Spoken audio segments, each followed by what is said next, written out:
Hello प्यारे students, मैं गंगाधर सिंह आठिया आप सभी का स्वागत करता हूं आपके अपने चैनल ऑलराउंडर जीडीएस पर।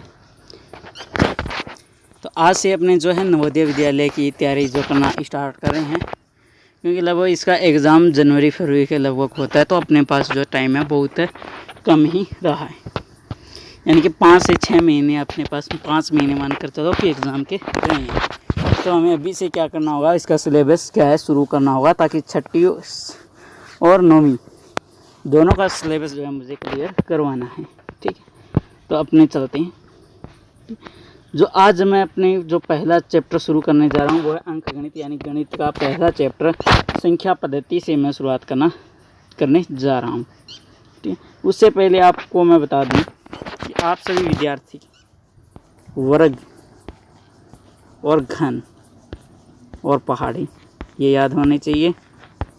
पहाड़ी आपको याद होनी चाहिए लगभग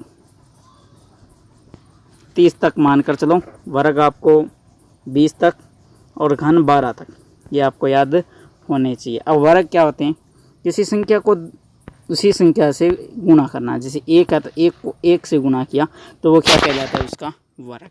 2 को 2 से किया तो ठीक है, 2 का वर्ग ज्ञात करना है तो 2 को 2 से गुणा कर दो। 10 का ज्ञात करना है 10 को 10 से गुणा कर दो, तो ये क्या होता है, वर्ग होता है। लेकिन आपको गुणा करके नहीं देखना, आपको 20 तक लगभग वर्ग सीधे याद होने चाहिए। और घन होता है 3 बार गुणा करना। जैसे 1 का घन करना है तो 1 गुणा 1 गुणा 1, यानी कि उन्हें आपस में 3 बार गुणा करेंगे तो क्या कहलाएगा, वो घन कहलाएगा। और पहाड़े आप सभी को पता होते ही हैं, 20 तक वर्ग, 12 तक घन और 30 तक पहाड़े आपको याद होने चाहिए। अगर आप सिलेक्शन चाहते हो तो हमारे साथ मिलकर के आपको चलना होगा, तभी आपका सिलेक्शन निश्चित तौर पर हो पाएगा। अभी आगे अपने चलते हैं, 2 मिनट रुकिए।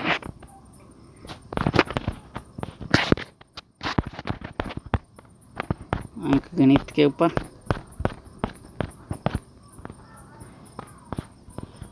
ठीक है, ये आ चुके हैं अंक गणित। ठीक है, पहली जो अपने पास जो प्रश्नावली है वो है संख्या और संख्या पद्धति। सबसे पहले संख्या से पहले आपको पता होना चाहिए कि अंक क्या होते हैं। क्या पता होना चाहिए आपको, अंक के बारे में नॉलेज होना चाहिए कि अंक क्या होता है।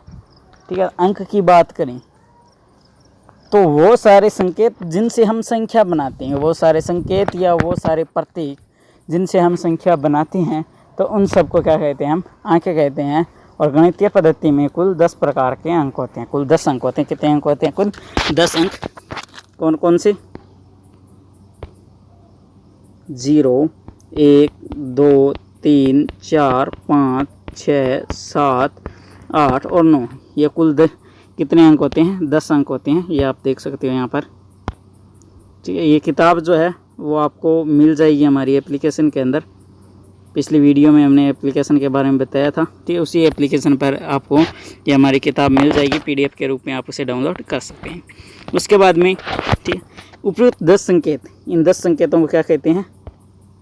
अंक। इन 10 संकेतों को हम क्या कहते हैं? अंक कहते हैं। ठीक है, और इन संकेतों द्वारा जो प्रयुक्त पद्धति है, यानी कि इन संकेतों से जो भी हम संख्याएं बनाते हैं, संख्याओं के बनाने की जो भी पद्धति है, हम उन्हें क्या कहते हैं? संख्या पद्धति। संख्याओं को बनाने की पद्धति है, इसीलिए हम उसे क्या कहते हैं? संख्या पद्धति कहते हैं। एक सिस्टम है, एक ढांचा है उन्हें बनाने का। इस नंबर को बनाने का, अगर इंग्लिश में बात करूँ तो नंबर को बनाने का एक सिस्टम, एक ढांचा, तो इसे हम क्या कहते हैं? Number system. उसके बाद में संख्याओं के प्रकार। अब इनसे संख्या तो बन जाती है, लेकिन इन संख्याओं के क्या होते हैं?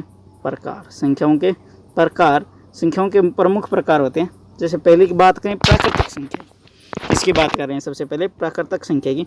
तो प्राकृतिक संख्या वे सारी संख्याएं जो 1 से शुरू हो, किससे शुरू हो? 1 से शुरू हो और अनंत तक चले, क्योंकि संख्या तो आपको पता है कि अनंत तक चलती है। संख्या कहाँ तक चलती है? अनंत तक चलती है। 1, 2, 3, 4, यहाँ से लेकर अनंत तक। संख्या कोई 100 नहीं होती, संख्या कोई 1000 नहीं होती, संख्या 10,000 नहीं होती। जहाँ तक आप पढ़ते हो वहाँ तक संख्या नहीं होती। संख्या जो है वो चलती रहती है। एक क्या कितने ही जीरो लगा दो, अनगिनत संख्या होती है, अनंत संख्याएं होती है। यानी संख्या को हम क्या नहीं कर सकते? गिन नहीं सकते, इसलिए इसे अनगिनत या अनंत संख्याएं कहते हैं। ठीक है, 1 से जो स्टार्ट होगी और आगे आगे चलती रहेगी, तो उन संख्याओं को हम क्या कहेंगे? उन संख्याओं को हम क्या कहेंगे? प्राकृतिक संख्या या इंग्लिश में बात करूँ तो नेचुरल नंबर। 2 नंबर है पूर्ण संख्या। 2 नंबर कौन सी है? पूर्ण संख्या। ये आप देख सकते हैं यहाँ पर पूर्ण संख्या। आप किताब डाउनलोड कर लेना, ठीक है, फिर आपको साथ साथ में पढ़ने में थोड़ा सा आनंद आएगा। पूर्ण संख्या, पूर्ण संख्या कौन सी होती है? जो 0 से शुरू, ठीक है। प्राकृतिक संख्या का क्या मतलब था कि जो 1 से शुरू हो, 1 2 3 4, ठीक है। पूर्ण संख्या में बस इतना ही फर्क है कि उसके आगे क्या लगा दो, एक 0 और लगा दो। अगर उन सब प्राकृतिक संख्याओं में एक 0 और शामिल कर दिया जाए, क्या शामिल कर दिया जाए? 0 को शामिल कर दिया जाए, ठीक है। 0 को शामिल कर दिया जाए तो क्या हो जाएगा? वो क्या कहलाने लग जाएगा? वो पूर्ण संख्या। वो क्या कहलाने लग जाएगी? पूर्ण संख्या। अब बात करते हैं पूर्णांक। पूर्णांक की तो संख्याएं आपको पता है कि प्लस प्लस की नहीं होती, संख्याएं माइनस की भी होती है। संख्याएं किसकी भी होती है? प्लस की भी होती है और माइनस की भी होती है, ठीक है। तो इन सारी संख्याओं को, जो प्लस में भी हो और माइनस में भी हो, इन सभी को मिलाकर के जो संख्याएं जैसे बनती है, उन सब को क्या कहते हैं? उन सब संख्याओं को क्या कहते हैं?